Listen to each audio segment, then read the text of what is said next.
मी चक्क 6:30ला उठली आणि मी काहीही न दाखवता मी पटकन तयारी कशी तरी करून स्टेशनला गेल्यावर मग माझी मैत्रीण आली, मी तिच्यासोबत जरा बोलत बसली आणि मग दरवेळेस कोणीही नसतं आणि आज काय माहीत नाही सगळे होते आणि खूप दिवसानंतर मी लायब्ररीमध्ये गेली. सो मी तिथे जाऊन जरा वेळ बसली होती.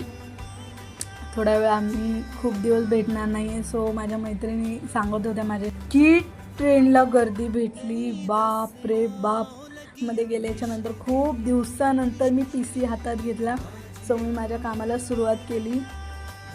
घरी आल्याच्यानंतर चेहराच बघून मला स्वतःचं वाईट वाटत होतं, कारण माझा चेहरा कारण मी सकाळी माझी झोप पण पूर्ण नाही झाली, काहीच नाही, आणि त्यामुळे माझा चेहरा खूप खराब दिसत होता. सो मग मी म्हटलं जाऊ द्या फ्रेश होऊया आपण. मग मी फ्रेश झाली. फ्रेश होऊन माझा चेहरा धुवून मी सगळं काही करून मग मी बास आता मी माझे चॉकलेट्स खाणार.